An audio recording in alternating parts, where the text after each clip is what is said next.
छान वाटते सर्व इंजिनियर मित्रांना तुम्हाला भेटून. आणि लॉकडाऊनचा पिरियड आहे, आपण थोडे घरी आहोत, लक्षात घ्या. वेळ आहे, पण तो वेळ कसा खर्च करायचा, कशा करता करायचा, सत्कारणी कसा लावायचा असं मी म्हणेन.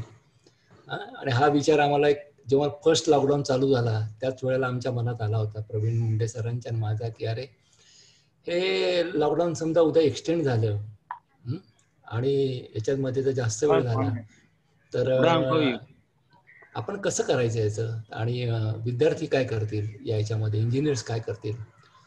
आणि त्याच्यात त्या विचारातनं हा ऑनलाईन कोर्स जो आहे बेसिक टू अपडेट, त्याची मी असं म्हणेल की ती संकल्पना रुजली गेली.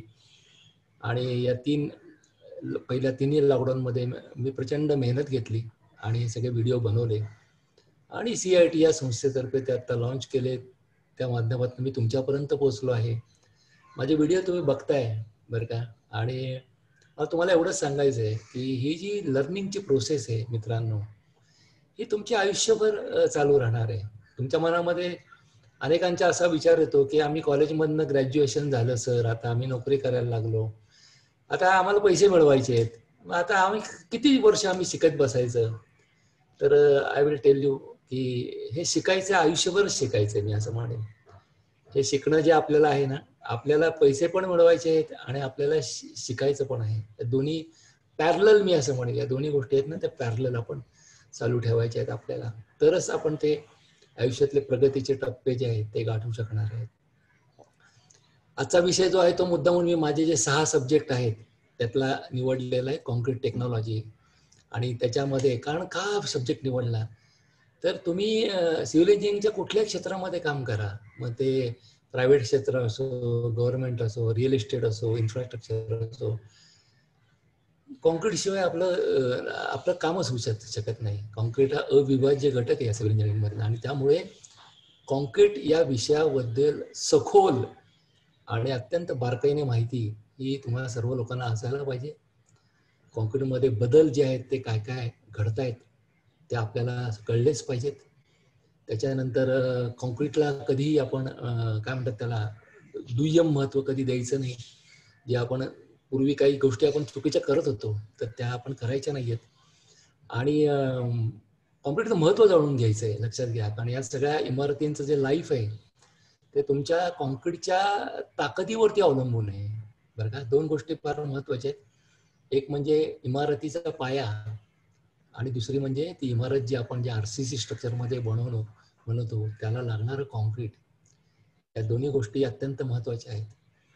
आणि म्हणूनच जे सब्जेक्ट मी बेसिक टू अपडेटमध्ये निवडले ते असे निवडलेत की जे तुम्हाला लाईफ टाईम उपयोगी पडणार आहे. आणि माझी तुम्हाला एवढी सर्व लोकांना, इंजिनियर लोकांना सांगायचं आहे की तुम्ही तुमच्यापैकी अनेक लोकांनी तो कोर्स घेतला आहे, अनेक लोकांना घ्यायचा असेल तर तुम्ही जितक्या लवकर हा कोर्स माझा घ्याल तेवढं तुमचं मी असं म्हणेल की you are taken a right decision. कारण जितकं लवकर तुम्ही शिकायला सुरुवात कराल, आत्मसात करायला सुरुवात कराल, तेवढं तुम्हाला जे आहे ते पुढे सोपं जाणार आहे. जसं आपण पोहणं म्हणतो की लहान वयामध्ये पोहणं शिकलं तर ते आपल्याला आयुष्यभर कधी तुम्हाला पाण्यात ढकललं तरी तुम्हाला पोहता येतं बरं का. सायकल पण अशी आहे, सायकल लहानपणी आपण शिकतो त्यामुळे आपल्याला कळतं की हाऊ टू बॅलन्स. सिमिलरली मी असं म्हणेन इंजिनिअरिंग मध्ये ज्या गोष्टी आहेत, आणि तुम्ही लोक फॉर्च्युनेट आहात, तुम्ही नशीबवान आहात की तुम्हाला कोणतरी असं माझ्यासारखा काय म्हणतात त्याला शिकवणारा आहे. आमच्या वेळेला कोणी नव्हतं असं बरं का. आमच्या वेळेला कोणी असं नव्हतं. कोणी जर असतं म्हणजे काय प्रॅक्टिकल ज्ञान शिकवणारं कोणी जर गुरु असता तर मी खरंच सांगतो अजून खूप मोठी प्रगती केली असती. पण एनिहाऊ तुम्ही तुमच्या आयुष्याची प्रगती करून घ्या, कारण त्या प्रगतीला लागणाऱ्या सगळ्या गोष्टी ज्या आहेत त्या कोर्समध्ये मी मुद्दामून नमूद केलेल्या आहेत. आणि साध्या सोप्या भाषेमध्ये मी तुम्हाला ते सांगितलेलं आहे, सगळं समजून जे आहे ते. आता एक काम करूया आपण डाऊट क्लिअरिंगला जायचंच आहे. तुमचे काय मनातले प्रश्न आहेत ते आपण विचारतो.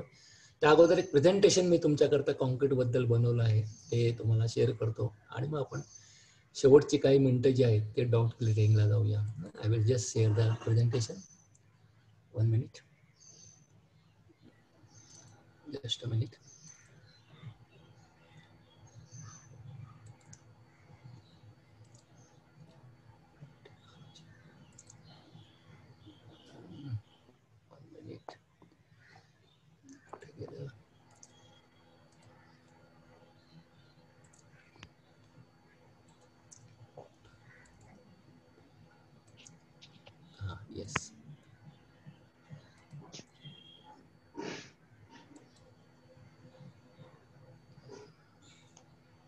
सगळ्यांना दिसते?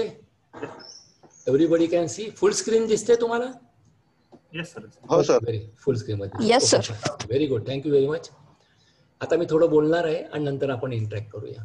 तर आपण आता या विषयाकडे येऊया. पहिली गोष्ट म्हणजे व्हॉट इज अ कॉन्क्रीट.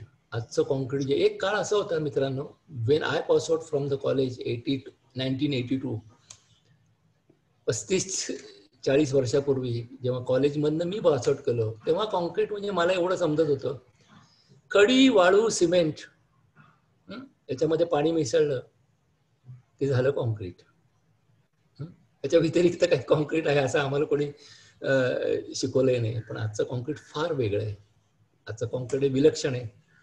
आणि या कॉन्क्रीटमधले जे घडलेले बदल आहेत आणि पुन्हा पुन्हा भविष्यामध्ये जे काही बदल घडणार आहेत ते सर्व तुम्हा लोकांना कळलेच पाहिजेत, कारण तुमचं आयुष्य त्याच्यावरती अवलंबून आहे. तर कॉन्क्रीट काय आहे? आजचं कॉन्क्रीट जे आहे ते कॉन्क्रीट हे तुम्ही चुन्यामध्ये बनवू शकता आणि सिमेंटमध्ये बनवू शकता. आणि सिमेंटच्या ग्रेड्स आहेत, तुम्हाला माहिती असेल, 43 ग्रेड, 53 ग्रेड. या ग्रेड्स महत्वाचे आहेत. प्लीज कोणीतरी हे करू नका स्क्रीनवरती, मला ते आवडत नाही. तुम्ही आज त्या लेक्चरला आलाय त्याच्यातनं ज्ञान घेऊन जा. काहीतरी टाइमपास करायला आले म्हणून असं ठेवू नका बरं का. याच्यातनं ज्ञान घ्यायचंय तुम्हाला प्रगती करायची.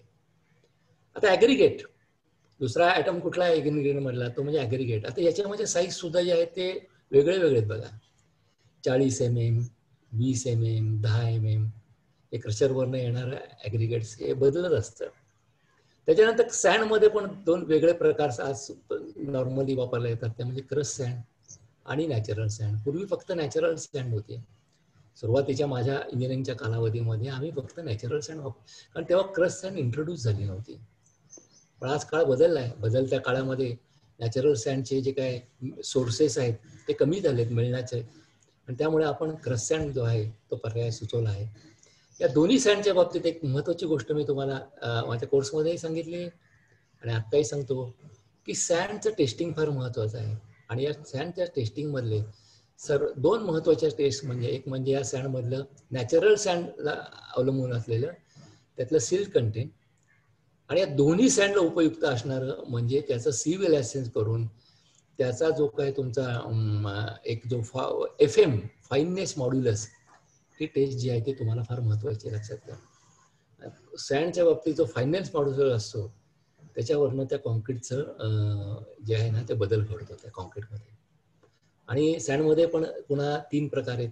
एक म्हणजे फाईन सँड, दुसरी मीडियम सँड आणि तिसरी कस सँड.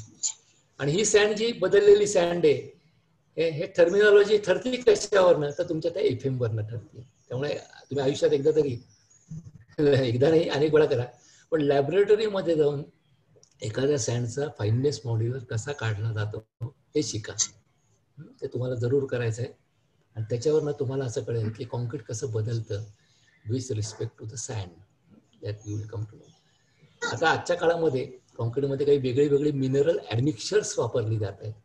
त्याच्यामध्ये फ्लाय ॲश आहे, GGBS आहे म्हणजे ground granulated blast furnace slag.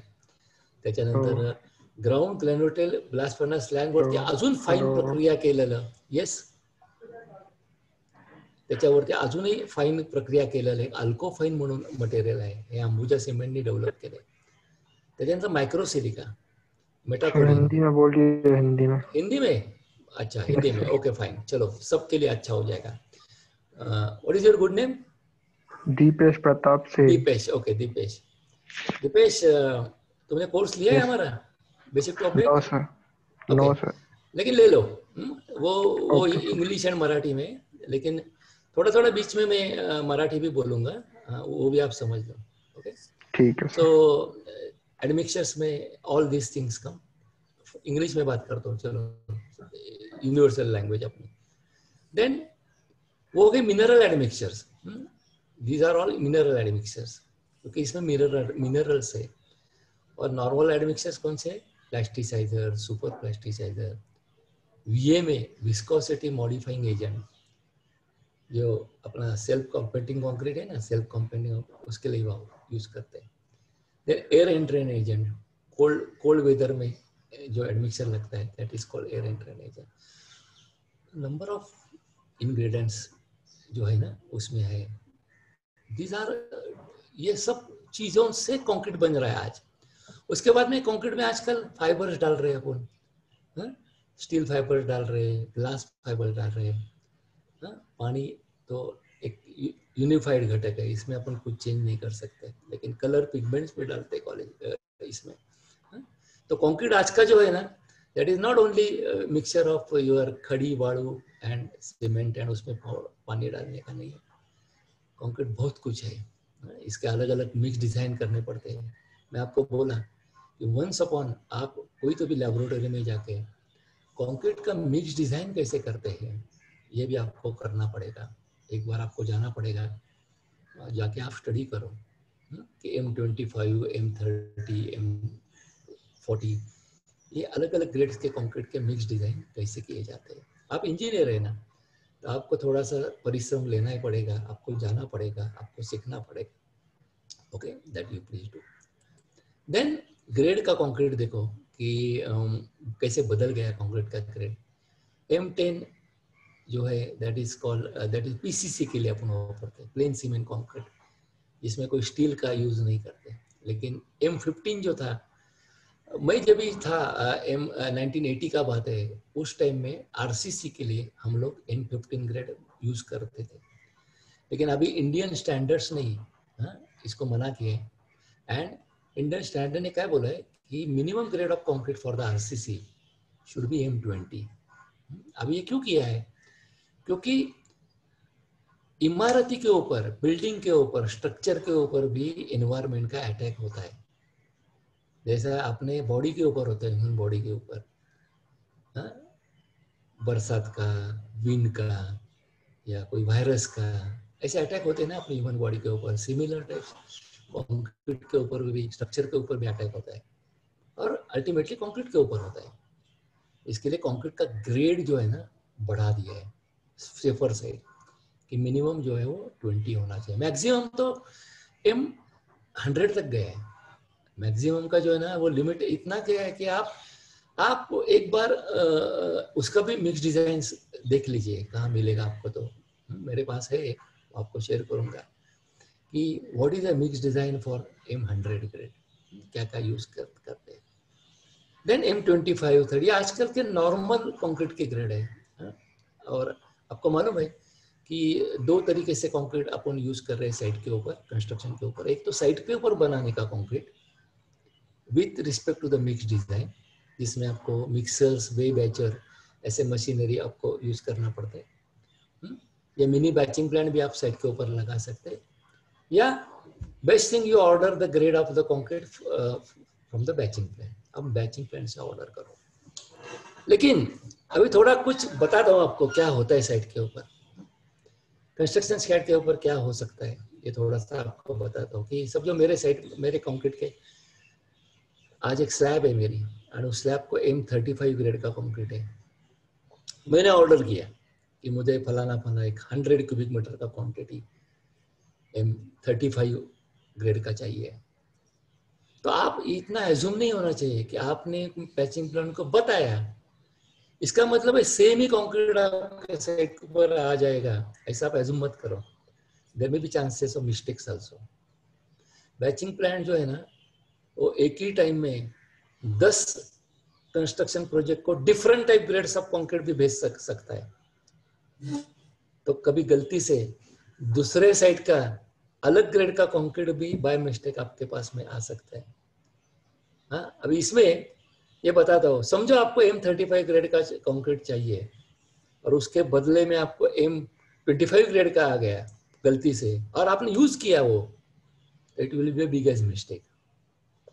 लेकिन अगर M35 ग्रेड का कंक्रीट चाहिए और उसके बदले में M40 का आया बाय मिस्टेक, तो I will say that you are safer side, कि चलो 35 चाहिए था मुझे लेकिन 40 ग्रेड का आया।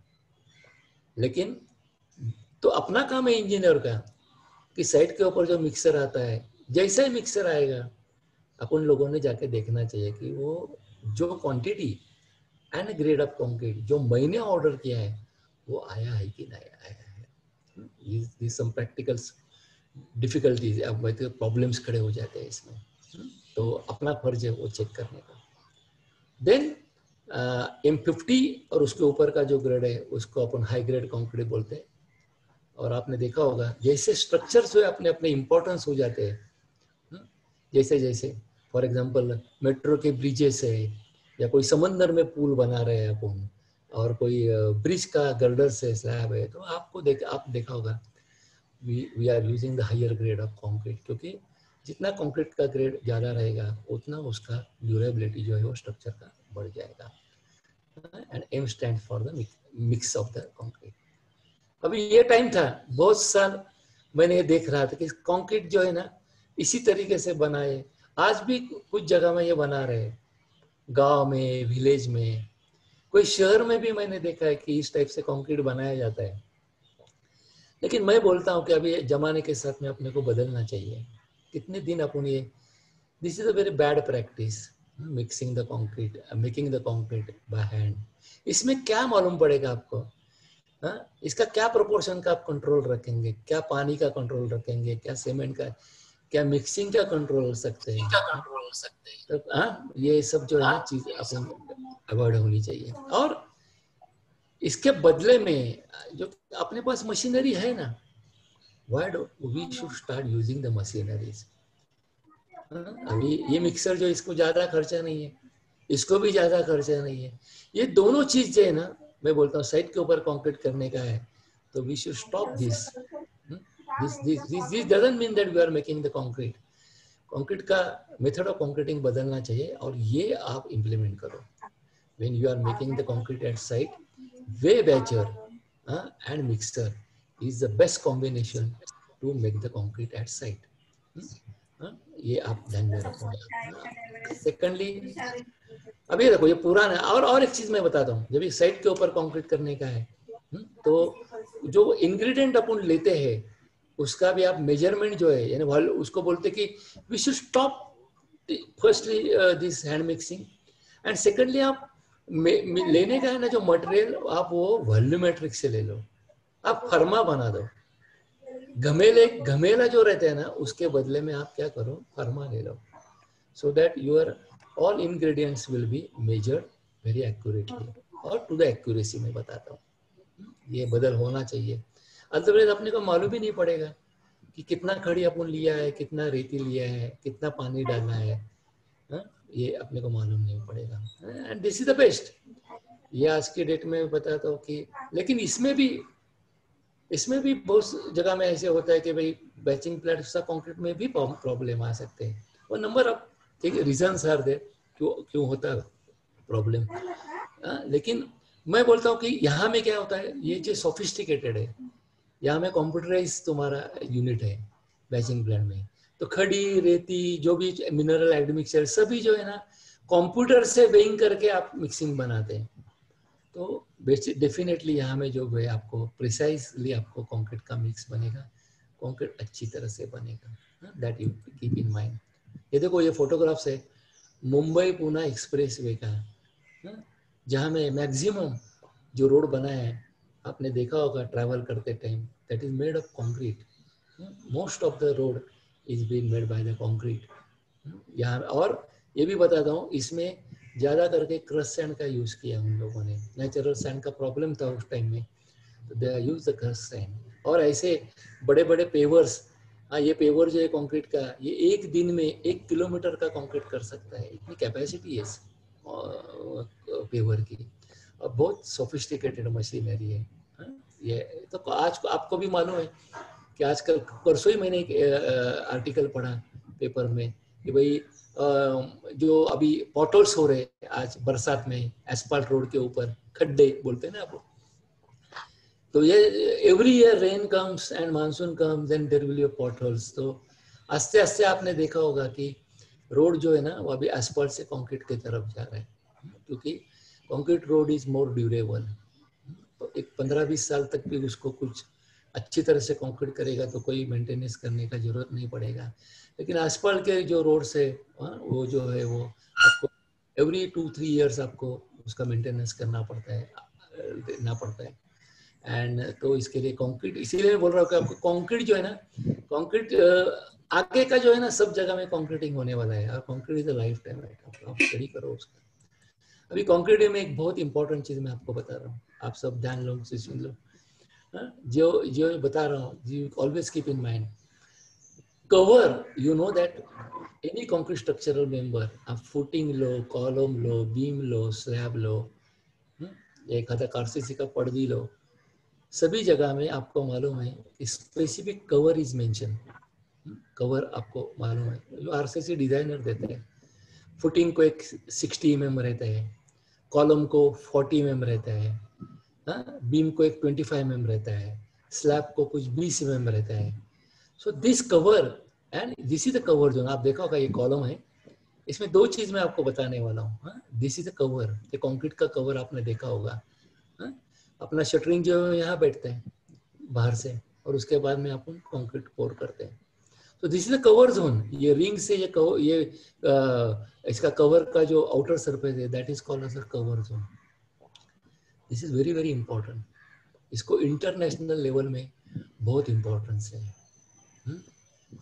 ये कवर जो है 40 mm 60 mm, इसको बहुत इंपॉर्टेंस है। ये कम नहीं चलता है। इंटरनेशनल स्टैंडर्ड्स जो जहाँ में क्वालिटी का काम चलता है, वहाँ they don't allow you less cover.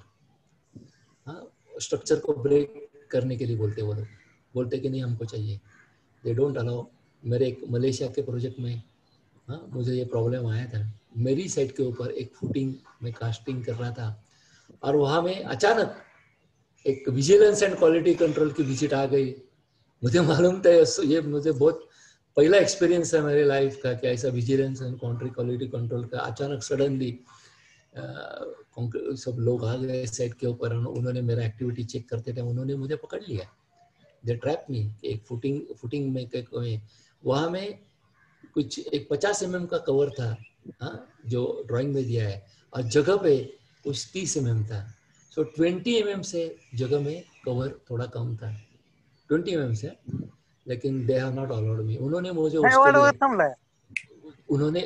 उसके लिए मुझे नॉन कन्फॉर्मेंस, आईएसओ में क्या बोलते हैं, नॉन कन्फॉर्मेंस, वो रोज करने के लिए बोला, और मुझे रेक्टिफिकेशन करना पड़ा उस चीज का। तो आप भी ध्यान में रखो, cover plays a prime importance role in concreting. Right side का आप जो पिक्चर देख रहे हैं, थोडा आवाज बघा, कोणाचा चुकीचा येत नाही ना, उजवीकडे बघा, this picture, this is a example how the RCC structure collapse in earthquake.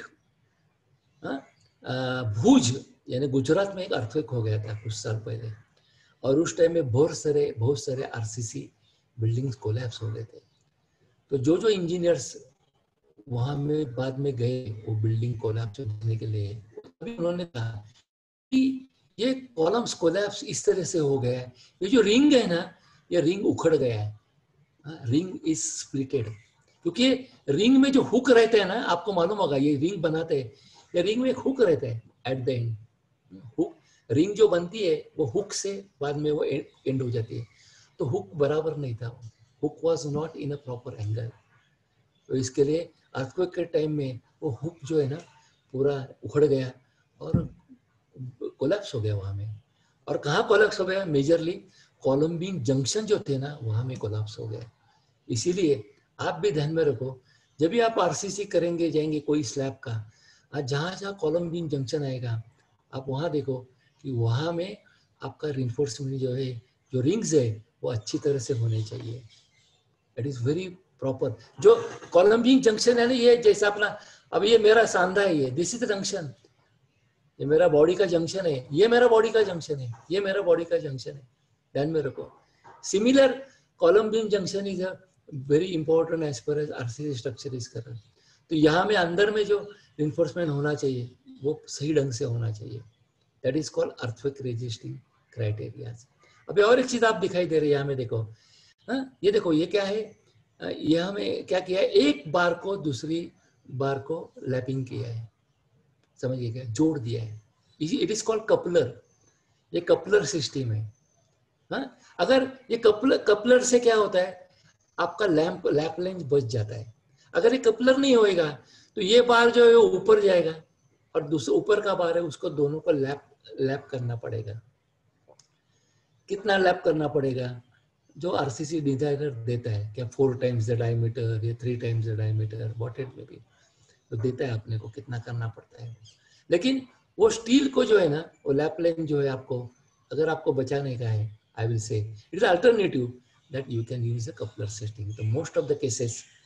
और ये भी होता है कि यहाँ में स्टील बचाने का क्राइटेरिया नहीं है, यहाँ में क्या होता है, एक बार के ऊपर दूसरा बार आ जाएगा तो क्या हो जाता है, that reinforcement become their congested, वो जोन कंजेस्टेड हो जाता है क्योंकि एक बार के ऊपर दूसरा बार आ गया। ध्यान में रखो, this is been congested, instead of that ऐसा हो जाएगा तो क्या हो जाएगा, वो कंजेक्शन जो है वो नहीं हो जाएगा वहां में।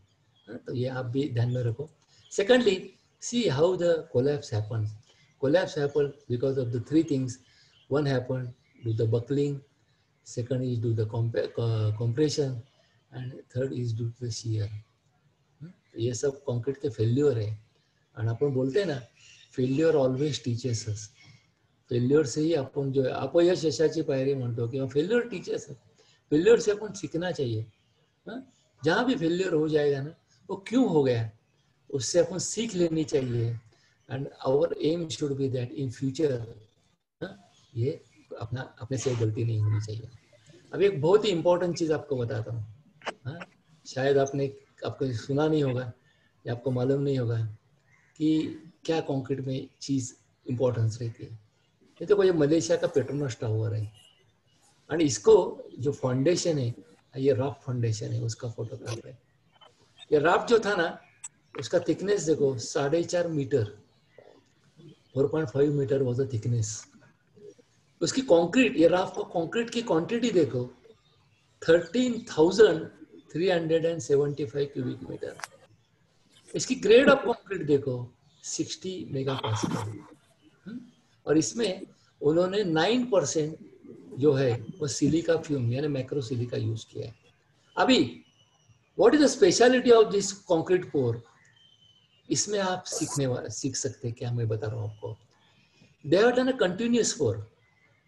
कंक्रीट कैसा किया है, ऐसे नहीं कि ये कंक्रीट आज किया है उसके बाद में दूसरे दिन यहाँ किया है। ये थोड़ा सा स्क्रीनिंग चेक करो आप। Nobody should please make any scratching on the screen, please learn करो थोड़ा सा इंजीनियरिंग ना, वो बाद में आपको ये नहीं मिलने वाला। तो ये जो है ये पोर जो है ना, ये कंटिन्यूअस क्यों किया है, they are not done in breaking. इतना बड़ा पोर जो है वो उन्होंने कंटिन्यूअसली किया 54 आवर्स, इमेजिन करो। Why? The reason is that they want to avoid the cold joint. तो आप कंक्रीट थोड़ा समझ लो। कंक्रीट ऐसा है कि आपको मालूम है सीमेंट का सेटिंग टाइम है आधे घंटे का। You know that after when we make the concrete with the cement, after half an hour cement setting time start. Okay?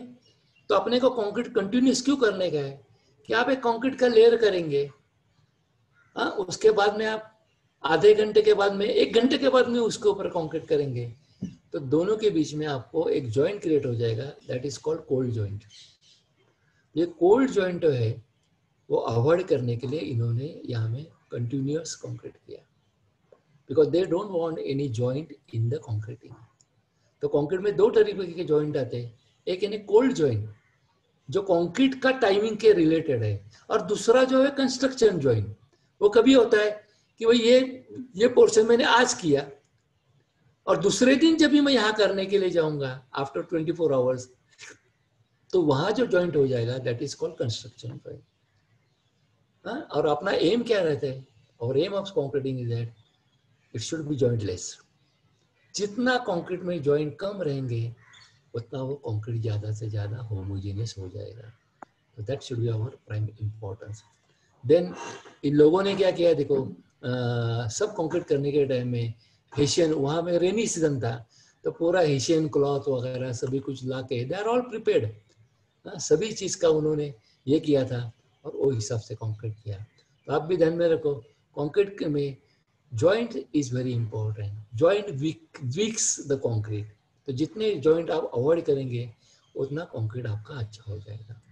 अभी आप देखो मेरे हाथ में सैंड है, सैंड कहाँ की है मैं आपको बताने वाला हूँ। ये इंडिया की सैंड नहीं है। ये अमेरिका में मैं एक बैचिंग प्लांट के लिए विजिट किया, अमेरिका में, यूएस में। उस बैचिंग प्लांट में जब भी गया था मैं, और आपने देखा होगा मेरे हाथ में हैंड ग्लोव्स है, because that was a very winter. This photograph is I have taken in -22 degree temperature. कितना? -22। इतना कोल्ड था वहां में। हाँ? लेकिन सैंड का क्वालिटी कितना अच्छा है देखो। हाँ? सेकेंडली ये भी देखो आप, दीज आर द, ये ग्रेवल्स है। हाँ, वहाँ they were using the gravels also aggregate में, और ये नॉर्मल उनका एग्रीगेट्स है। अभी ये मैं आपको बताना चाहता हूँ कि ये जो एग्रीगेट है आप देख रहे हैं, दिस इज द लाइमस्टोन। और अपन महाराष्ट्र में, पूना में कौन सा स्टोन यूज करते हैं? We use basalt. This is the igneous rock. ये अलग टाइप का रॉक है, दिस इज अ लाइमस्टोन। ये रॉक का एक टाइप भी अलग है। तो आप देखो, जैसी जगह बदलेंगे आप, हाँ, वैसा तुम्हारा इंग्रेडिएंट बदल जाता है। हाँ, और कंक्रीट बदल जाता है, ये आपका बताता हूँ। लेकिन मेन इंपॉर्टेंट चीज ये होनी चाहिए कि अगर आपको अच्छा कंक्रीट करने का है तो आपको ये इंग्रेडिएंट से उसकी क्वालिटी अच्छी होनी चाहिए। You never ever compromise with the quality of ingredient. अभी सैंड में देखो, आपने देखा होगा, अभी ये एक फोटोग्राफ मैं आपको दिखाना, शेयर करना चाहता हूँ।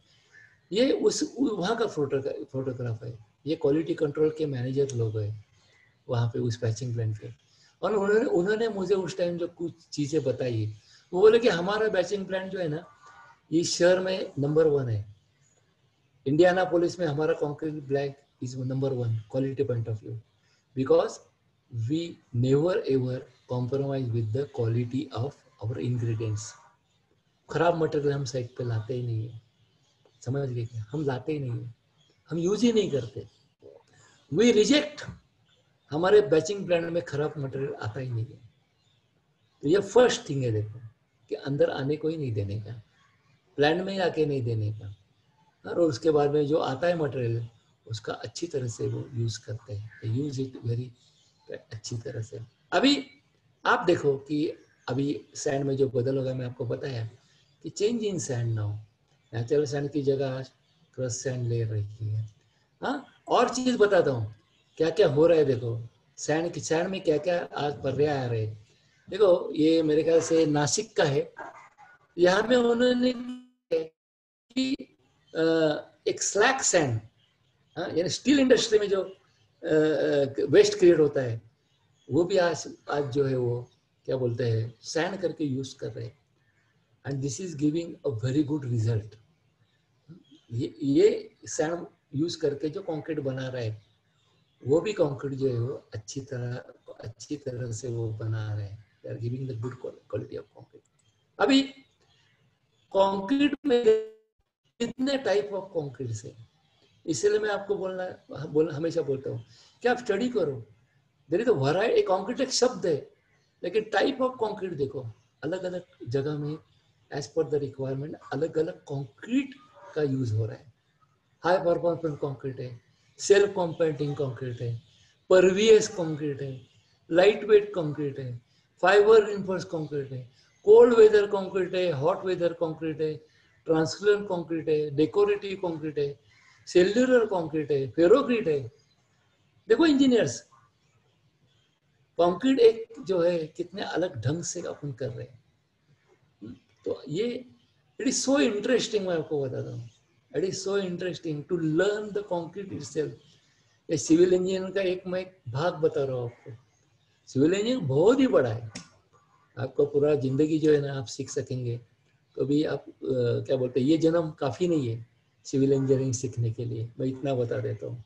और 2-4 जन्म लेने पड़ेंगे तभी अपन इंजीनियरिंग जो क्या बोलते हैं अच्छी तरह से समझ जाएंगे।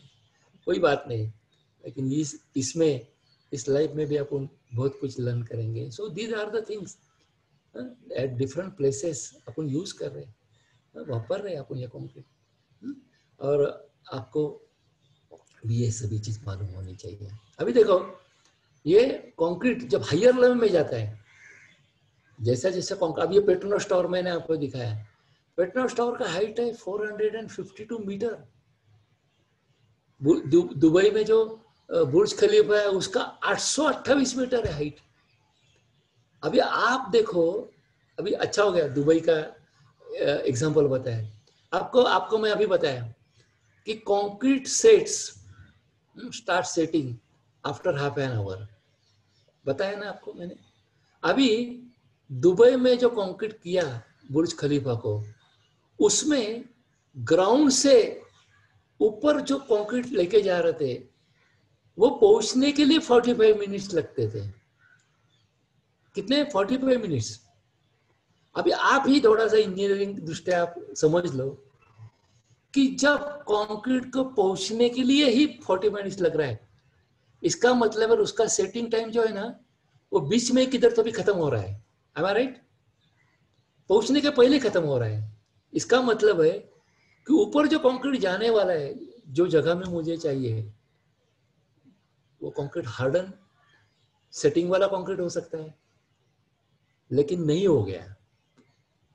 हाँ, नहीं हो गया। वो कंक्रीट जो पहुंच गया 45 मिनट्स के ऊपर बाद में भी, that concrete was not set. उसका सेटिंग नहीं हो गया था, उसका हार्डनिंग नहीं हो गया था, उसका वर्केबिलिटी बहुत अच्छा था, जैसा चाहिए था वैसा था। क्यों? क्योंकि उस कंक्रीट में दे हैव यूज रिटार्डर्स। क्या यूज किया उन्होंने? Admixture retarders. This retarders admixture, they have prolonged the initial setting time of the concrete. समझ गए? इसके लिए अभी आप ही देखो कि बैचिंग प्लांट से कंक्रीट निकलता है ना ट्रांजिट मिक्सर में। आपका प्लांट नजदीक है तो ठीक है, लेकिन कहीं कहीं जगह में 2-2 घंटा लगता है कंक्रीट मिक्सर पहुंचने के लिए। मेरे मलेशिया के साइड में ऐसा हो रहा था।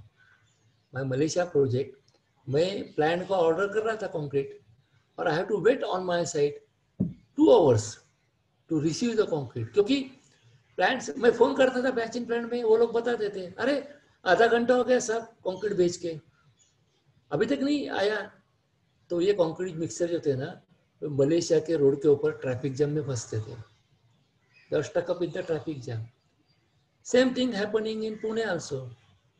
मुंबई में भी हो सकते हैं, बेंगलोर में भी हो सकता है कि बैचिंग प्लांट से कंक्रीट निकलता है, लेकिन वो जाके फंस जाता है, क्या बोलते हैं, ट्रैफिक जैम में।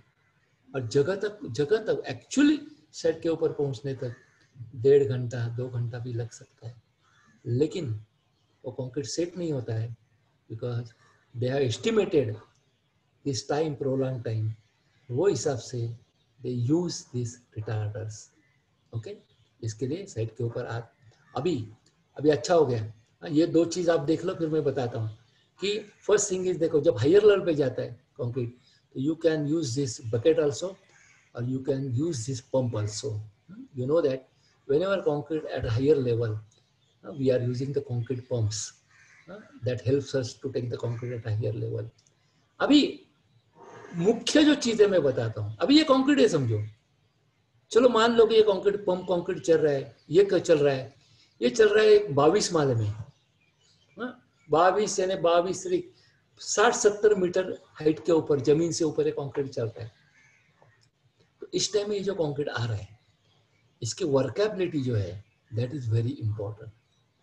मुझे जो हिसाब से इसका स्लम चाहिए, वो हिसाब से मुझे अगर स्लम कंक्रीट नहीं मिलेगा तो ये कंक्रीट मैं वहां कर नहीं सकूंगा। तो slump plays a very important role in a concrete. और आप सभी इंजीनियरों को मालूम है कि slump is check by the slump cone test. एक एपरेटस रहता है, हाँ, उससे अपन स्लम चेक करते हैं। हाँ, तो आप ध्यान में रखो, जैसे कोई बाहर से कंक्रीट रेडी मिक्स से मिक्सर से आपके साइट में आ जाता है, या आप साइट के ऊपर भी कंक्रीट जब बनाएंगे, तो आपको उसका स्लम टेस्ट लेना चाहिए कि स्लम कितना है। और slum and temperature of the concrete, दोनों चीज जो है वो इनिशियली आप चेक करो, you get ascertain yes it is in limit, और उसके बाद में ही आप वो कंक्रीट जो यूज करो। अभी एक इंसिडेंट बताता हूँ, 2-3 बार ऐसा हो गया था मेरे मलेशिया के प्रोजेक्ट में कि मेरे सेट में जो कंक्रीटिंग के टाइम जो मिक्सर आए, उसका मैंने स्लम टेस्ट लिया, और जो मुझे स्लम चाहिए था वो स्लम नहीं था वो कंक्रीट में. It was not what I required, वैसा नहीं था. तो हमको इंस्ट्रक्शन था वहाँ में कि अगर ऐसा स्लम नहीं होएगा जो आपको चाहिए, then you reject that batch, वो ट्रांजिट मिक्सर को वापस भेज दो, डोंट यूज दैट. ऐसा भी हमको बहुत स्ट्रिक्ट इंस्ट्रक्शन था. तो slump plays a very very important role in the concrete. तो ये देखो, टेस्टिंग ऑफ कंक्रीट करने के जो टेस्टिंग है, स्लम टेस्ट सेट पे लेना चाहिए, टेम्परेचर उसका चेक करना चाहिए. क्यूब्स, मैं बहुत जगह में देखा हूँ माय फ्रेंड इंजीनियर, ये इसको कोई इम्पोर्टेंस नहीं देते अपन लोग. आपको मालूम है आज के डेट में अपने को कंक्रीट की कॉम्प्रेसिव स्ट्रेंथ मेजर करने के लिए यही क्राइटेरिया है कि उसके कंक्रीट के क्यूब्स लेने के, वो क्यूब जो है अच्छी तरह से लेने के, वो लेयर में करने के, उसको नंबर ऑफ ब्लॉक जो है वो मेंशन किए इंडियन स्टैंडर्ड में कितने चाहिए, वो सभी करने के. उसके बाद में नेक्स्ट डे वो क्यूब जो है वो पानी में डालने के, उसका क्यूरिंग करने का proper. All this is very very important, बहुत इंपॉर्टेंट है.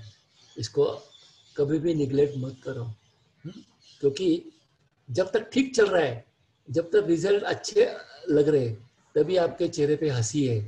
लेकिन जब कभी रिजल्ट फेल हो जाता है, तब ये हंसी जो मुस्कान है वो चली जाती है और उसकी जगह टेंशन ले लेती है. अरे भाई ऐसा कैसा हो गया, हाउ दिस हैपन, ये टेस्ट तो यार आया नहीं ठीक तरह से, अभी क्या करने का, अभी कोई चारा नहीं रहता है. Rather than doing the NDT, फिर आपको नॉन डिस्ट्रक्टिव टेस्ट लेना पड़ता है.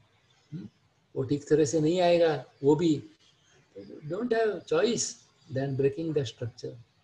That is very sad. ऐसे इतना तक अपने को जाने का नहीं है माय फ्रेंड. तो ये चीज़ मैं आपको बता रहा हूँ. स्लम एट साइट, टेम्परेचर ले लो, क्यूब का इंपॉर्टेंस आपको मालूम है, वो हमेशा ध्यान में रखो. These are our babies. ये 7 दिन, 14 दिन, 28 डेज, उसका testing, curing plays a very important role, बहुत इंपॉर्टेंट है कंक्रीट में. कंक्रीट जो है ना, मैं आपको बताया, concrete we will divide the concrete in 3 ways. First क्या करेंगे अपन, कंक्रीट का फॉर्म वर्क, उसके बाद में रिइंफोर्समेंट, देन एक्चुअली कंक्रीटिंग. ये 3 मेथड से अपना कंक्रीट पूरा हो जाता है. लेकिन वो होने के बाद में अपना जिम्मेदारी खत्म होता है क्या, तो नहीं. अपना जिम्मेदारी कब तक रहता है, till the proper curing of that particular structural member. उसको ताकत तो आनी चाहिए ना भैया, समझ गए कि नहीं. जो कंक्रीट किया है उसको उसकी स्ट्रेंथ आनी चाहिए. वो स्ट्रेंथ नहीं आ जाएगी तो ऊपर का मालिक और लोड कैसे ले लेंगे वो, समझ गए क्या. एक के ऊपर स्लैब दूसरा लेने का है, दूसरे के ऊपर तीसरा लेने का है. These are the stages. Foundation अच्छी होनी चाहिए, फाउंडेशन ठीक तरह से होगी तो उसके ऊपर आप कितने भी माले का स्ट्रक्चर बनाओ, नो प्रॉब्लम. लेकिन फाउंडेशन अगर सही तरह से नहीं होगा तो क्या ऊपर का लोड आएगा, क्या ले सकेगा वो, ओके नहीं ले सकेंगे. तो दैट प्लेज वेरी इंपॉर्टेंट. और आप सब लोग इंजीनियर्स हैं, तो हमेशा ध्यान में रखो कि आप जितना अच्छी तरह से सीखेंगे वो आपके लिए ही अच्छे हेल्प करने वाला है.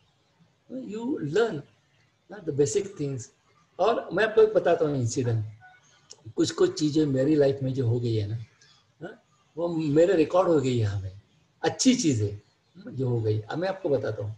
नॉर्मली अपन जब स्लैब का कंक्रीट करते हैं ना, उस टाइम में क्या होता है आपको मालूम है कि जो बेंड बार रहते हैं, बेंड बार स्लैब के, 1 वे स्लैब हो, 2 वे स्लैब है, तो क्या होता है L/4 के यहाँ में अपने बार जो है बेंड हो जाते हैं, ऊपर आ जाते हैं. वो शियर जोन चालू हो जाता है.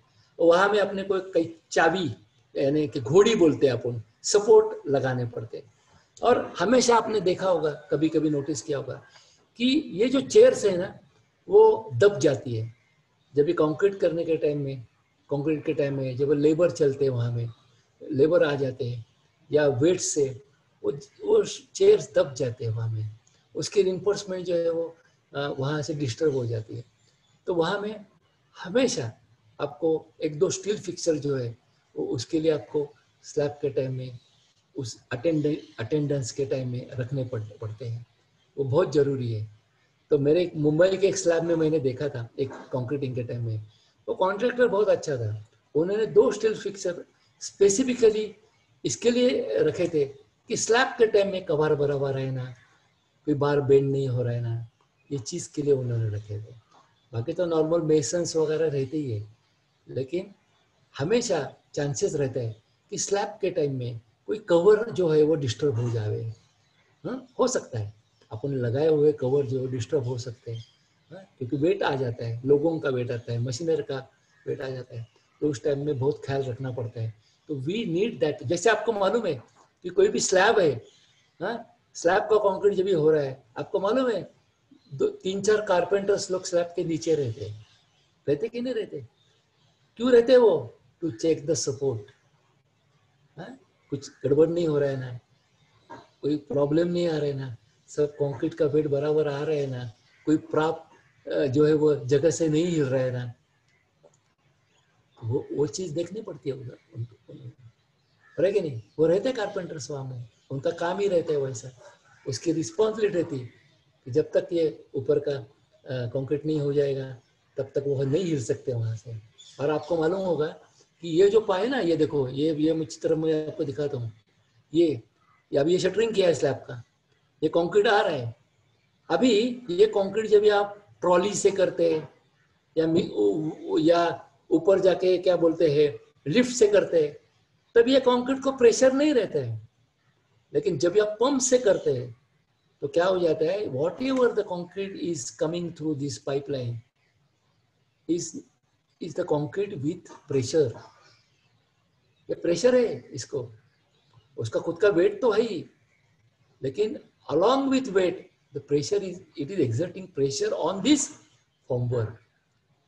समझ गए? इस टाइम में बहुत केयर लेना पड़ता है।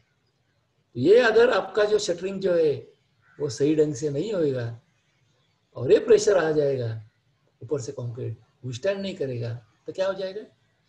This will collapse. समझ गए? एक दूसरे से रिलेटेड है। और आपको मैं बताता हूँ इंजीनियर्स लोगों को कि आप साइट के ऊपर जब भी जाते हैं ना, आजकल ऐसा हो रहा है कि सभी आपके जो टाइमिंग है आपका कंस्ट्रक्शन का, मैंने भी वो एक्सपीरियंस किया है कि 10, 12, 13, 14 घंटा अपने को काम करना पड़ता है साइट के ऊपर।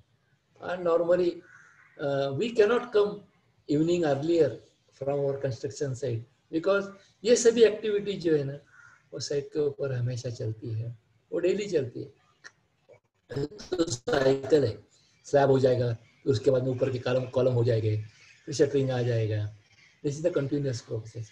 मेगा प्रोजेक्ट में तो आपको मालूम होगा, मेगा प्रोजेक्ट में माय फ्रेंड्स 24/7 शिफ्ट चलता है। इंजीनियर भी शिफ्ट में आते हैं, वर्कर्स में भी शिफ्ट में आते हैं, और टाइम बाउंड रहते हैं प्रोजेक्ट जो है वो।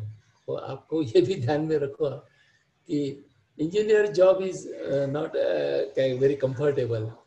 ये बैंक जैसा नहीं है 10 बजे से 5 बजे तक ड्यूटी करेंगे, उसके बाद में घर में आएंगे। इट इज नॉट, क्या बोलते हैं, इंजीनियर के नसीब में वो नहीं है। इंजीनियर के नसीब में ये है भाई, सुबह में काम में जल्दी जाओ और रात को लेट आओ। लेकिन भी कुछ है, आपने सिलेक्ट किया है ब्रांच ऑफ सिविल इंजीनियरिंग, मैं बोलता हूँ इसमें यू एंजॉय दिस। ये सभी करने में ना आप बर्डन लेके मत करो, यू एंजॉय, समझिए क्या, फेस करो। और प्रोजेक्ट में ऐसे चीज में चैलेंज में काम करने का एक अलग आपको क्या बोलते हैं सेटिस्फेक्शन रहता है, वो सेटिस्फेक्शन आप लो, समझिए। नहीं तो क्या है, आप ही बोलो कि 6 बजे घर में आके बैठेंगे फिर बाद में क्या करेंगे, समझिए क्या। तो मजा कोई किसमें है कि भाई चैलेंज लेके काम करने में मजा है, इतना बताता हूँ। समुंदर में भी काम प्रोजेक्ट रहते हैं, वहाँ अलग चैलेंज बढ़ता है।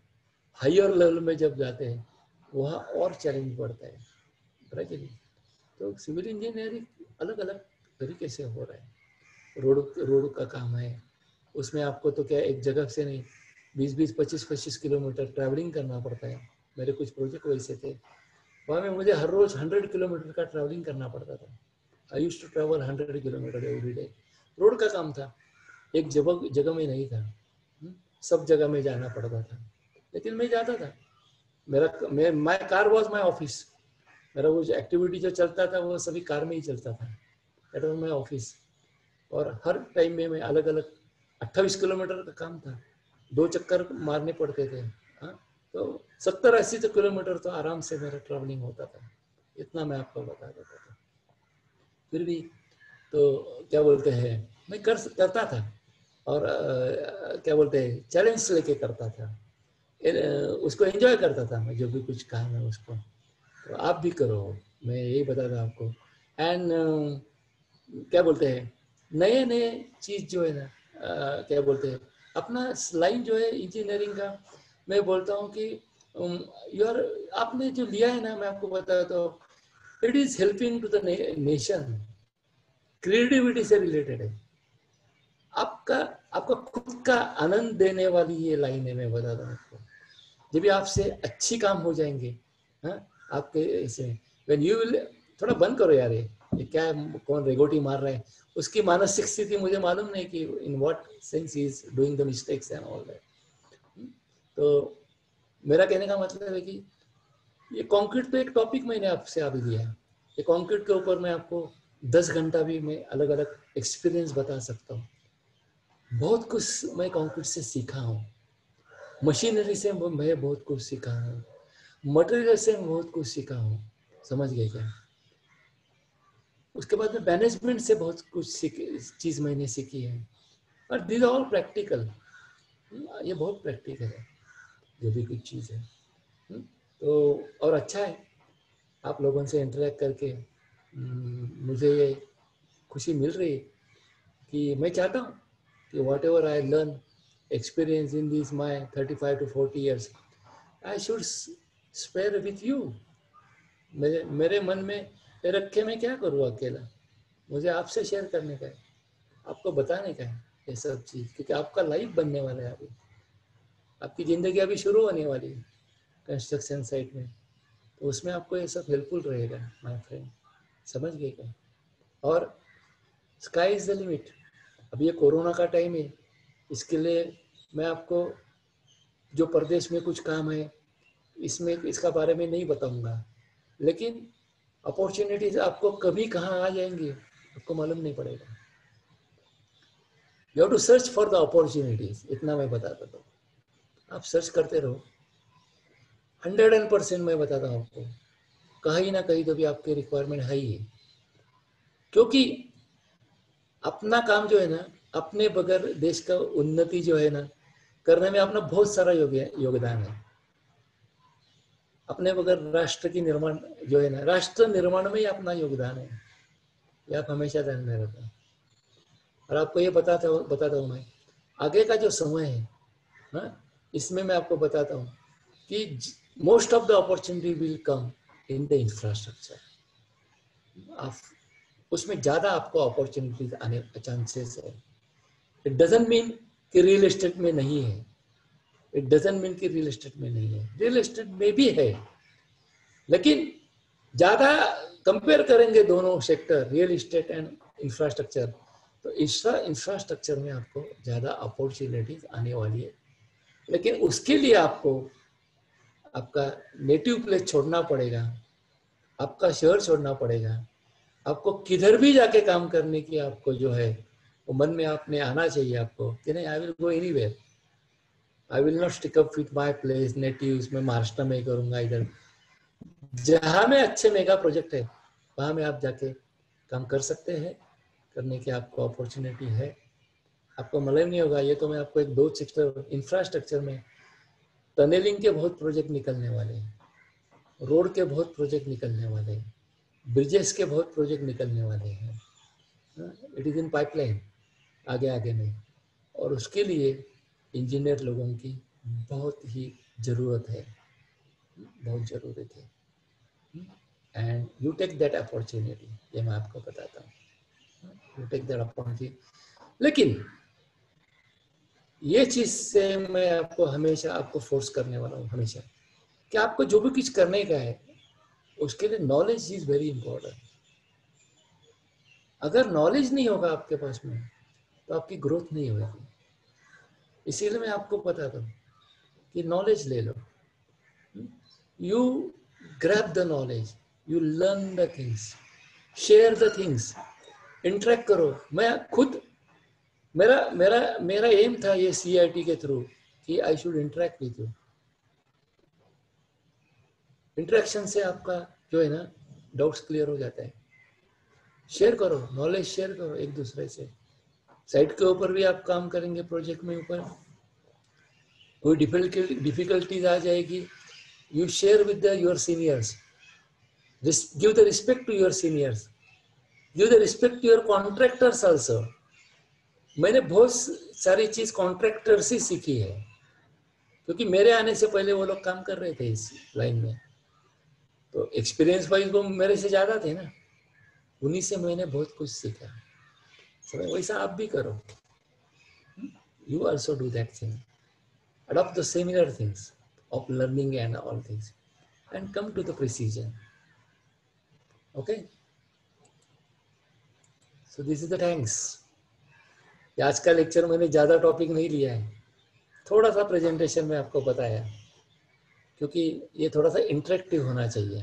अभी मैं ये शेयर बंद करता हूँ, और आपके मन में कोई सवाल होंगे, कुछ होंगे regarding this concrete, you please don't hesitate, ask me. Okay. Praveen sir. Yes sir. With respect to the time, मैं वापिस आया हूँ. मुझे मालूम नहीं अभी कितना टाइम बचा है. क्या खत्म किया मैंने? Thank you sir. हो सकता है मैंने खत्म किया होगा, क्योंकि ये टॉपिक सर तो खत्म नहीं होने वाला, ऐसा है. नहीं, टाइम आज का जो मेरा टाइम है वो तो मैंने ले लिया ना आज सर. बुरा कि नहीं? हाँ, स्टूडेंट्स के कुछ क्वेश्चंस रहेंगे, मतलब जो पार्टिसिपेंट है अपने सभी, तो आप पूछ सकते हैं सर को, नहीं तो हमारा 7 बजे तक का टाइम है, हम फिर से फिनिश कर सकते हैं. दाभोलकर सर. यस. हाँ sir. Good evening sir. Good evening sir. Sir तुमचा व्हिडिओ चालू करा Dabholkar sir. I cannot see you. Namaste. Good evening, sir. Namaste. I like your session very well. Thank you very much, sir. Nice, Thank you. Nice to talk. Thank you very much. Sir माझा प्रश्न असा होता, आपण ज्यावेळेस बॅचिंग plant वरून ज्यावेळेस concrete करतो आणि ते आपण साईट वर जायला पाहिजे, ते 2 तासामध्ये जायला पाहिजे का? नाही, असं नाहीये. मी असं म्हणेन की जितक्या लवकर जाईल तेवढं चांगलं आहे. ते पहिली गोष्ट म्हणजे, बरं का. Okay okay. ते जर 5 ते 10 मिनिटात पोहोचलं तुमच्या साईट वरती, तर यू आर व्हेरी लकी की तुमचा कॉन्क्रीटचा इनिशियल सेट व्हायच्या आतच कॉन्क्रीट तुमच्याकडे आलं, आणि आल्या आल्या तुम्ही ते युज करा ताबडतोब, बरं का. विदिन हाफ एन आवर तुम्ही युज करा. सर मॅक्झिमम आता समजा माझी गाडी वगैरे ट्रॅव्हलिंग मध्ये अडकली, तरी मी मॅक्झिमम माझ्या बॅचिंग प्लांट वरून निघालेला जो लोड आहे तो साधारणतः मॅक्झिमम किती वेळेपर्यंत आपण वापरू शकतो? मी असं म्हणेन, हो वापरू शकतो ना आपण. 2 तासानंतर सुद्धा वापरू शकतो, बरं का. 2 तास मी म्हणेल की त्याला एक लिमिट आपण ठेवलं पाहिजे की 2 आवर्स. म्हणून तर आपण काय करतो की बॅचिंग प्लॅनचं सिलेक्शन करतानाच ते असं करतो की बाबा माझ्या साईट पासून लवकर असावं. लक्षात आलं की नाही? Okay okay okay okay. Worst case मी असं म्हणेल की 2 तास. हो, वर्स्ट केस मध्ये 2 तासानंतर मी असं म्हणेल. अदरवाईज ते 2 तासाच्या आतच, म्हणजे अर्ध्या तासामध्येच ते यायला पाहिजे तुमच्याकडे, बरं का, कॉन्क्रीट. आणि तुम्ही ते आल्या आल्या ताबडतोब तुम्ही युटिलाइज, मी म्हणेल की 1 तासामध्ये तुमची ती यूज व्हायला पाहिजे. विदिन 1 आवर तुमचं युजच व्हायला पाहिजे ते कॉन्क्रीट, बरं का. Okay okay okay okay okay. Sir जरा थोडं ऍडमिकच्या संदर्भात माझे फुल डाऊट्स जरा शॉर्ट मध्ये सांगा ना. सर आता काय माहिती का, सांगतो तुम्हाला मी. तर माझ्या कोर्समध्ये जे ऑनलाईन कोर्स आहे, तुम्ही सिनियर दिसताय मला, पण तरी सुद्धा मी असं म्हणेल की माझा ऑनलाईन कोर्स जो आहे तो तुम्ही घ्या. त्याच्यामध्ये ऍडमिक्सर करता मी वेगळं घेतलंय. मग बेसिक टू अपडेट मी घेतलंय. घेतल्या. मग त्याच्यामधला ऍडमिक्सरचा जो चॅप्टर आहे सर, तो तुम्ही ओके, प्लीज ओके, ओके. पुन्हा एकदा बघा.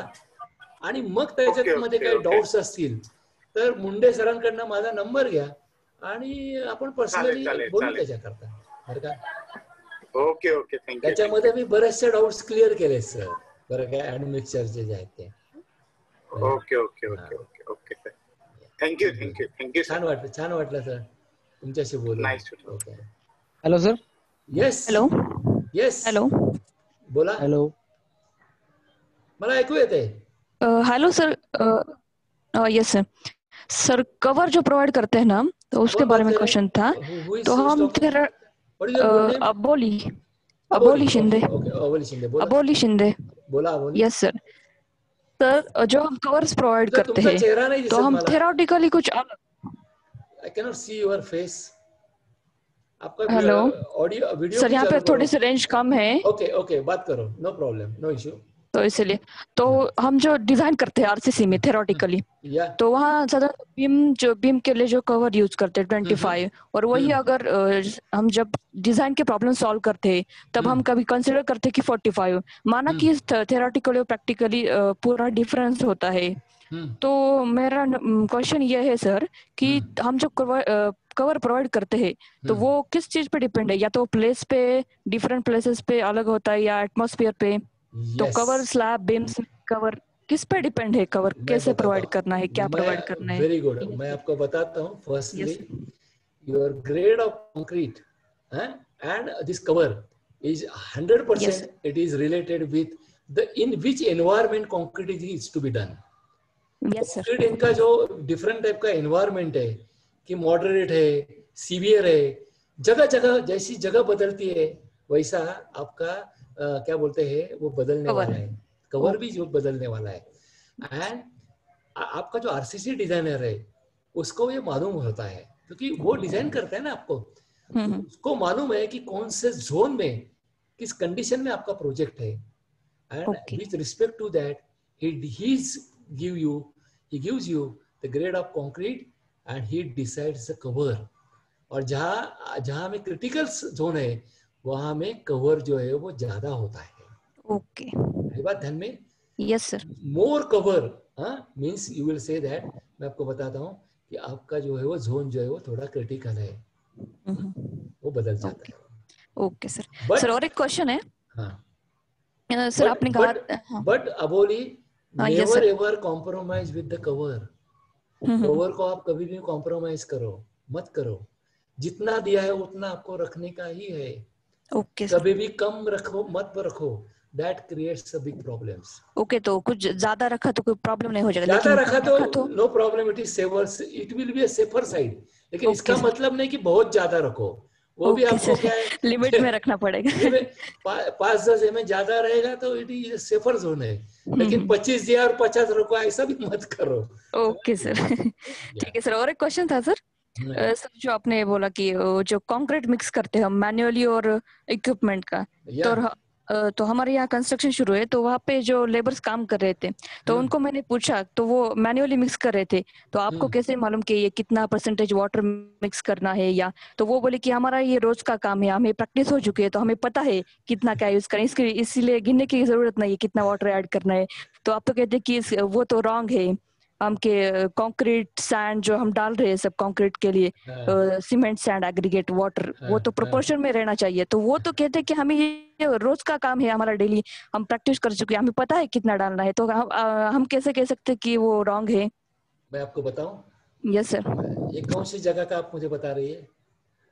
अभी तो मैं महाराष्ट्र अंबेजोगाई बीड डिस्ट्रिक्ट में हूँ. ओके. हमारा घर का ही कंस्ट्रक्शन शुरू है तो वहाँ पे पूछा था. मैं आपको बताता हूँ ना, इसीलिए मैं आपको दिखाया कि यू आर इंजीनियर, आपको मालूम है. वो जो लेबर है उनकी टेंडेंसी वैसी है, वो आपको ऐसे बोलने में सालों साल ऐसे कर रहे हैं. समझिए कि नहीं?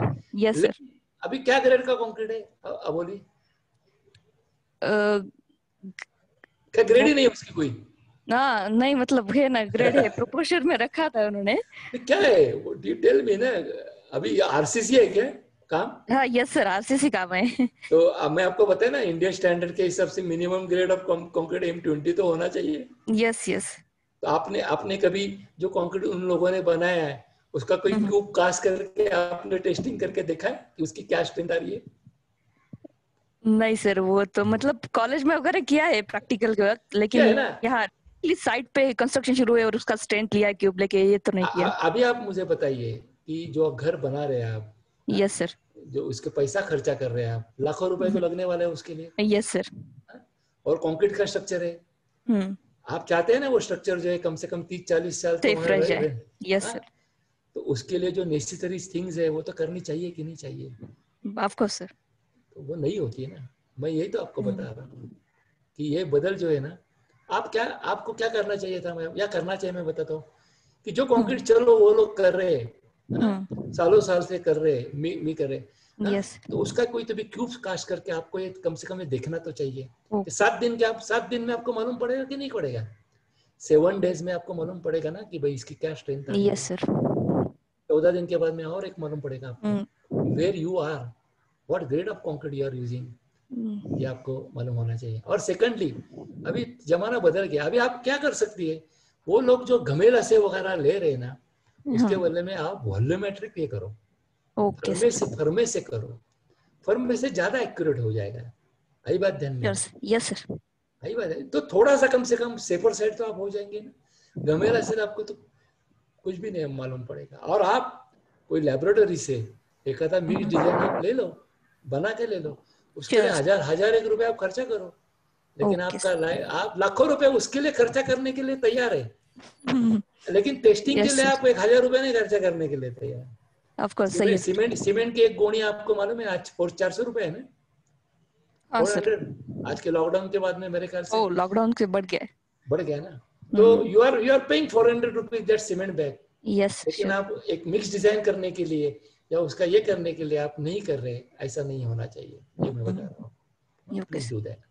Okay, thank you sir, thank you so much. Hello sir, नमस्कार. दाभोळकर बोलतोय. बोला सर. दाभोळकर. हा सर, एक आता समजा माझा बॅचिंग प्लांट वरून लोड आला, समजा तो माझा M25 आहे, बरोबर? तर मी तो जाग्यावरच कसा विदाउट डॉक्युमेंट ओळखू शकतो, असं काही टेस्ट आहे का? नाहीये तशी. ओके. म्हणजे कॉन्क्रीट कडे बघून त्याची ताकद कुठल्या ग्रेडचं कॉन्क्रीट ते नाही समजणार आपल्याला. तसं अजून तरी कुठलं असं नाहीये बरं का. फक्त तुम्हाला त्याचे क्यूब्स घेतल्यानंतर, त्याचं टेस्टिंग केल्यानंतरच तुम्हाला कळणार आहे की यातलं कॉन्क्रीट जे आहे ते त्या ग्रेडचं आहे बरं का. Okay, thank you. तसं झालं ना दाभोळकर सर, तर खूप चांगलं होईल. मी असं म्हणेल, it will be a miracle की आलेलं कॉन्क्रीटचं बघूनच कळलं पाहिजे बरं का. जसं की बा कुठलं ग्रेडचं कॉन्क्रीट आहे, तर ते खूप चांगलं होईल, मी असं म्हणेल. अजूनपर्यंत नाहीये तसं. Okay, next one. Hello sir. Yes, Uday Sawant. बोल उदय. हा सर, बोल ना. तू पण मला दिसत नाहीयेस. पण one minute sir. Hello sir. हा बोल. I am very fortunate to have your online session with you. बर उदय, कोर्स घेतलायस का आपला ऑनलाईन? घेतलायस ना? घेतलाय सर. Very good. हॅलो, बोल ऐकतोय मी तुझं. हा सर, ते लाईन आउट वगैरे करतोय ना आपण सर, त्यामध्ये आता ऍडव्हान्स सॉफ्टवेअर ऍडव्हान्स इन्स्ट्रुमेंट्स आले सर लाईन आउट करण्यासाठी. कोणती? बॉस्केचे वगैरे. ते फिजिबिलिटी काय म्हणजे त्याची अॅक्युरेसी किंवा यूज आता कितपत करतोय? कोणती आली सर? मी ते लेवलिंगचं EMD नावाचं बॉस्कोचं मी बघितलेलं सर. ते सेंटर लाईन किंवा आपण ब्रिक मेसनरी जरी कन्स्ट्रक्ट करत असो तर आपण तिथे यूज करू शकतो असं बघितलेलं सर मी. ते फिजिबिलिटी किंवा त्याच्या आपण इंजिनियर्स लोक किती यूज करतोय त्याबद्दल सर तुमच्याकडून ऐकायला आवडेल मला. माझ्या मते लाईन आउट म्हणजे बिल्डिंगच्या लाईन आउटच्या बाबतीत मला जे ऍडव्हान्स सध्या जे वापरलं जातं ते म्हणजे काय म्हणतात त्याला, टोटल स्टेशन. ओके. सर्वेअर जो आहे तो येऊन टोटल स्टेशनचा वापर करतो. टोटल स्टेशन काय करतो तो, सर्वात लक्षात घ्या की पूर्वी ते नव्हतं, टोटल स्टेशन वगैरे अशी इक्विपमेंटच नव्हती.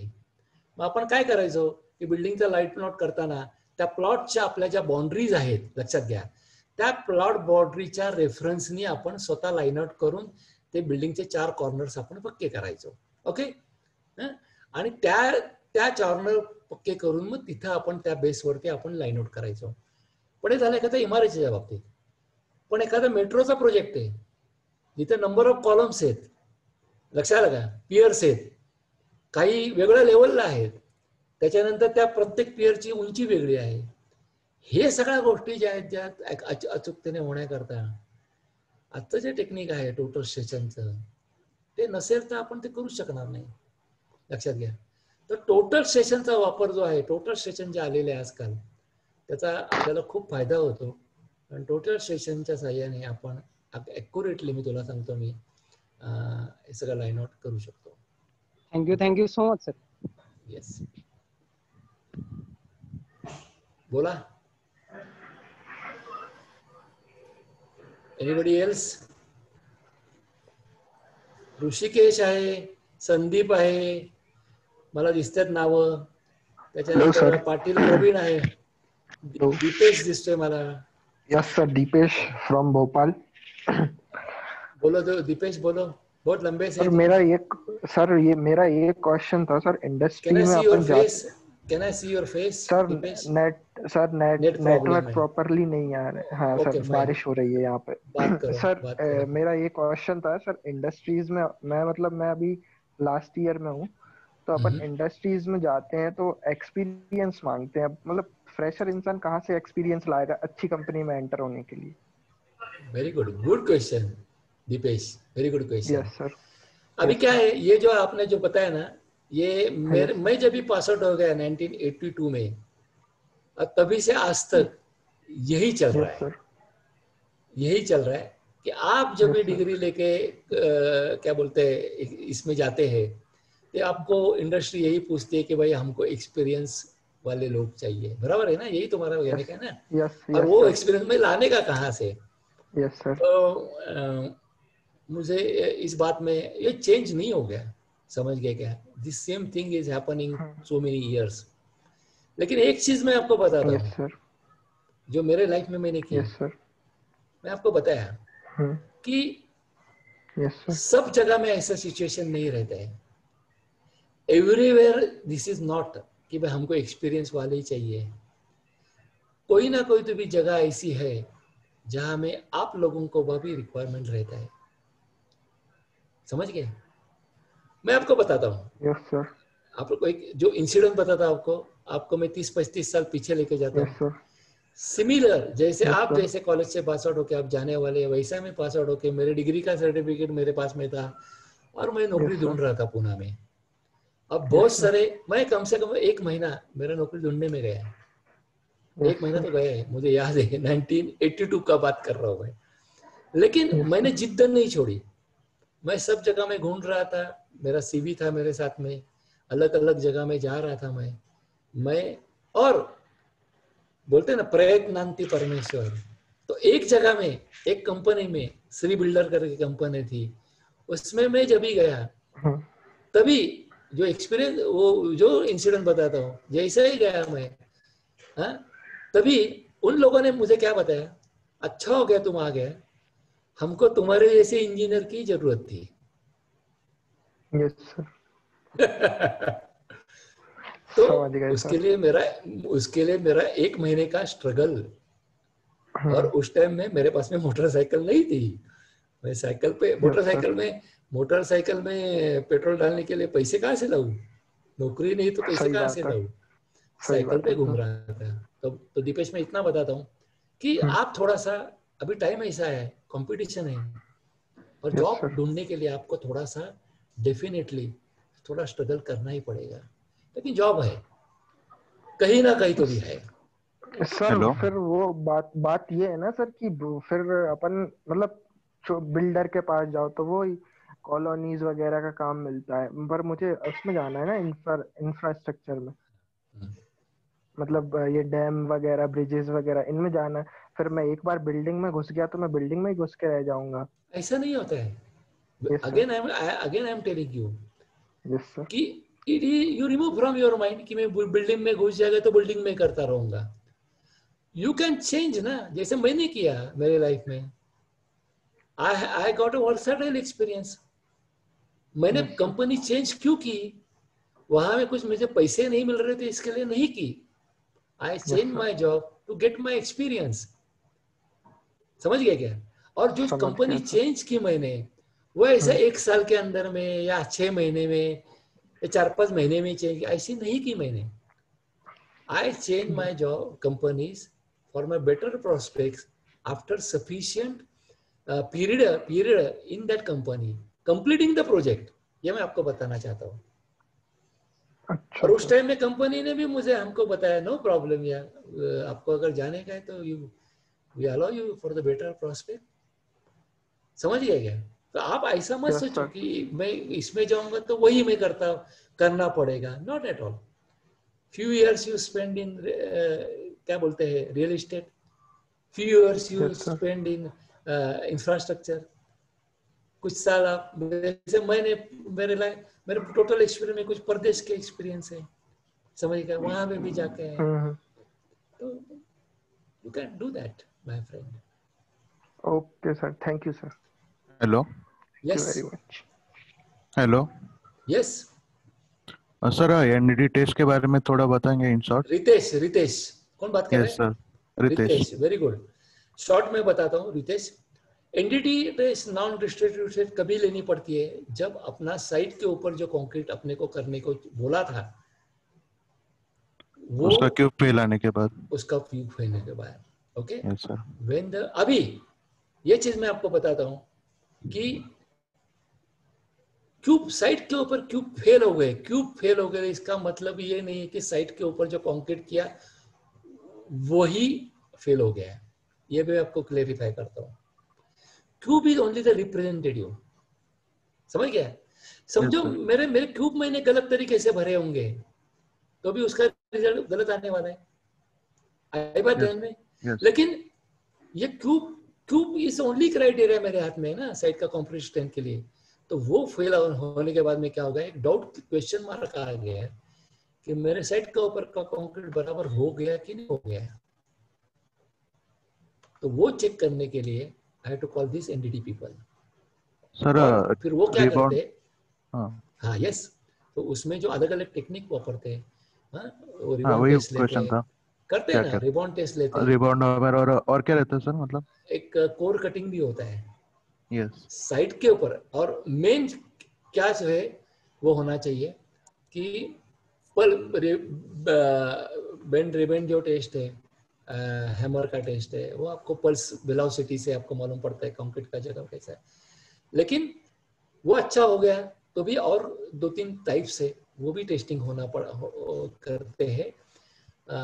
उसमें का इम्पोर्टेंट जो है कि साइट के ऊपर ही कोर लेने का, साइट के ऊपर जो किया होगा कंक्रीट उसका कोर एक्सट्रैक्ट करने का और लैबोरेटरी में जाके उसका टेस्टिंग करने का एंड चेक करने का कि जो कंक्रीट का ग्रेड अपने को दिया था वही ग्रेड में ये कंक्रीट है कि नहीं है. अगर वो ठीक होगा then you are safe. Okay. आई बात है. Yes sir, thank you.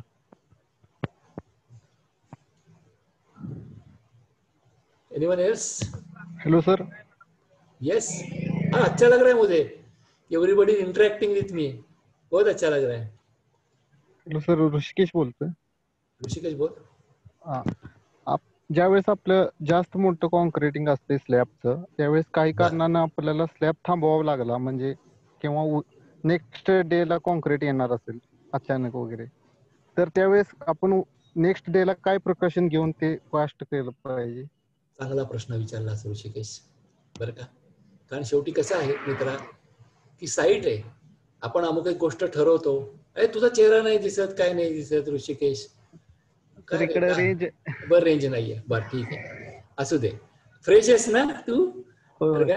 Very good. तर तुझा चांगला प्रश्न विचारलास तू. तर आता मगाशी मी तुम्हाला सांगितलं की कॉन्क्रीट मधले जे 2 प्रकारचे जॉइंट आहेत. सर हिंदी में सर हिंदी में अरे दीपेश को समझ नहीं रहा है. Okay sorry Deepesh. तो कंक्रीटिंग में अभी जो ऋषिकेश ने मुझे क्वेश्चन पूछा कि साइड के ऊपर मैंने एक स्लैब का कंक्रीट है और उसमें ब्रेक हो गया और आज का कंक्रीट मैं पूरा नहीं कर सका हूँ, मुझे दूसरे दिन करना पड़ रहा है, बराबर है ना। तो मैंने अभी जो बताया इनिशियली कि इन दिस केस जो जॉइंट क्रिएट हो जाएगा, that joint is called as a construction joint. तो आपको नेक्स्ट डे क्या करना पड़ेगा, जहां कंक्रीट पहले दिन आपने छोड़ा है, छोड़ना पड़ रहा है आपको, उस पूरा एरिया जो है स्लैब की, दैट उस जगह में आपको पूरा लूज जो कुछ थिंग है वो सब आपको निकालना पड़ेगा। वो जो पूरा पोर्शन है आपको चिप आउट करना पड़ेगा। वो कंक्रीट का जो एज है वो you have to remove all this the loosen portion, सब आपको लूज पोर्शन आपको निकालना पड़ेगा। Then you have to use some cement slurry and some bonding agent, वो भी आपको मिलता है। वो दोनों का मिक्सचर करके आपको वो जो जॉइंट है उसके ऊपर आपको वो डालना पड़ेगा, और उसके बाद में आपको नेक्स्ट डे का कंक्रीट चालू करना पड़ेगा। आई बात ध्यान में, so that your old joint and new joint will be properly bonded. Hello sir, आणि एक क्वेश्चन होता. हे कळलं का तुला आता तुम्ही सांगितलं ते? हो हो हो. Very good. सर आता आपण एक्सलेटर रिटार्डर जास्त प्रमाणात वापरतोय, त्यामुळे त्याची ड्युरेबिलिटीवर काय परिणाम होते कॉन्क्रीटच्या? नाही होत मित्रा, बरं का, नाही होत. मी तर असं म्हणेन की ही सगळी केमिकल ऍडमिक्चर्स आली आहेत आपल्याकडे, ते आजच्या काळात आपल्याला हेल्प करतायत, कॉन्क्रीटला हेल्प करतायत. कारण आपलं कॉन्क्रीट जे आहे हे ऍक्सिलरेटर्स म्हणा, रिटार्डर्स म्हणा, एअर एंट्रेंट एजंट्स म्हणा, त्याच्यानंतर काय म्हणतात त्याला, तुमचं करोजन रेजिस्टिव्ह काही ऍडमिक्चर्स आहेत, सगळे आपल्याला मदत करतायत, मी असं म्हणेन. आणि त्याची मदत आपण घेतली पाहिजे. आलं का लक्षात? सर आता आपण मिक्स केलेलं सर कॉन्क्रीटचं ड्युरेबिलिटी आपण कसे फाइंड करू शकतो? एक लक्षात घे, पहिली गोष्ट म्हणजे ड्युरेबिलिटी म्हणजे हे किती दिवस याचं Ayushman, that is related with the durability. आजच्या घडीला तुझ्या आणि माझ्या हातामध्ये एवढंच आहे की जे काही तू कॉन्क्रीट करणार आहे ते चांगल्या पद्धतीने कर. लक्षात घे, मी सांगितलं तसं की कव्हर्स चांगले ठेवायला पाहिजे, त्या कॉन्क्रीटचं कॉम्पॅक्शन चांगलं व्हायला पाहिजे, बरोबर आहे. ते कॉन्क्रीट ज्या चांगल्या ग्रेडियंट्स वापरून, इनग्रेडियंट वापरून ते व्हायला पाहिजे, त्याचे क्यूब भरले पाहिजे, त्याची कॉन्क्रीटची स्ट्रेंथ केली पाहिजे. आणि हे सगळं केल्यानंतर सर्वात महत्वाचं म्हणजे त्या कॉन्क्रीटच्या जागेवरती क्युरिंग व्हायला पाहिजे. थँक्यू, धन्यवाद. हे सगळ्या गोष्टी जेव्हा तू मनापासून करशील तेव्हा तू निश्चिंत राहा ना की या सगळ्या गोष्टी मी केलेल्या आहेत, मग कशाला व्हायचं. थँक्यू. कोरोना सारखं सांगतो की तू जर सोशल डिस्टन्सिंग पाळत असशील, तू जर मास्क वापरत असशील, लक्षात घे, या सगळ्या गोष्टी तू पाळत असशील, तर मी असं म्हणेन मग तू कोरोनाला कशाला भीतोस. तू ते करत नसशील त्या गोष्टी तर तुला भीती आहे कोरोनाची. तुला काय लक्षात, आपल्याला कोरोनाने काय सांगितलंय की तुम्हाला कोरोनाने हे नाही सांगितलं आपल्याला की सगळं बंद करून बसा. आपल्या कन्स्ट्रक्शन साईट सुद्धा चालू झाल्या आता, का नाही झाले? चालू झाली, लोक काम करतायत, त्यांनी कामं बंद करू नका नाही सांगितलं कोरोनाने फक्त एवढंच बंधन घातले. आता काम करताना तुम्हाला सोशल डिस्टन्सिंग ठेवून काम करावं लागणार आहे. पूर्वीचा काळ गेला आता तुम्हाला मास्क बांधावं लागणार आहे, तुम्हाला हातपाय जे आहेत ते धुवायला लागणार आहे, घरी आल्यानंतर तुम्हाला सगळे पुन्हा एकदा काळजी घ्यावी लागणार आहे. हे सगळं घ्या आणि तुमचं रुटीन चालू ठेवा. धन्यवाद sir. Okay, thank you very much Rupesh. बरं, आपण हा सेशन जो आहे दाभोळकर सर, ऋषिकेश, दीपेश, आपण महीने में एकदा करावा का? हो सर. क्या महीने में एक बार होना चाहिए? आपको क्या लग रहा है? Nice idea sir. बोलो. चार्ज घेतला तरी चालेल, काय म्हटलं? फ्री ऑफ कॉस्ट चार्ज घेऊन चालेल, आनंद होईल, चांगली माहिती मिळते.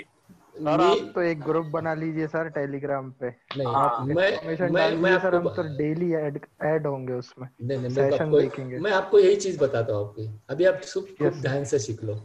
दाभोलकर सर मुझे क्या बता रहे कि सब आप इसके लिए आप चार्ज ले लो, यानी you take the amount also, तभी चलेगा. लेकिन मैं आपको एक बताता हूँ, आप जितने भी लोग हैं आज, मैं सबको आपको एक रिक्वेस्ट करता हूँ मेरी तरफ से. What I will request you कि वो सेशन जो महीने में करने का है वो मैं फ्री में ही लूंगा, लेकिन आप मुझे इतनी हेल्प तो जरूर कर सकते हैं कि जिन जिन लोगों ने, और आज का मेरा लेक्चर जिसने अटेंड किया है आज का, हाँ, वो लोग जो है ना, मेरा ये बेसिक टू अपडेट कोर्स नहीं लिया होगा तो ले लो। And not only that, you from your side आप दो लोगों को बताओ कि ये कोर्स ले लो करके। डेफिनेटली इतना तो आप कर सकते हैं। I am already share this. Yes, very good. तो दाभोलकर सर ने जैसा किया वैसा मैं मिनिमम आपको 2 लोगों को लिए बताया, इससे ज्यादा हो जाएगा तो बहुत अच्छा हो जाएगा। आज अपन समझो 20 है, अगले महीने में आप अपन 40 हो जाएंगे, उसके अगले महीने में अपन 80 हो जाएंगे। And we will continue this interactions freely. मैं आपको बताता हूँ, interaction will be free to you from my side. मुझे नहीं पैसा कमाने का है इसमें, समझ क्या, मुझे आपसे बातचीत करके, हाँ, आपका जो प्रॉब्लम्स है वो सॉल्व करके मुझे जो है ना आनंद मिलने वाला है। लेकिन इतना तो आप मुझे मेरे लिए करो, यू प्लीज। मेरे not only my course, CIT के जो अलग कोर्सेस है, CIT ने बहुत अच्छे अच्छे कोर्स डिजाइन किए।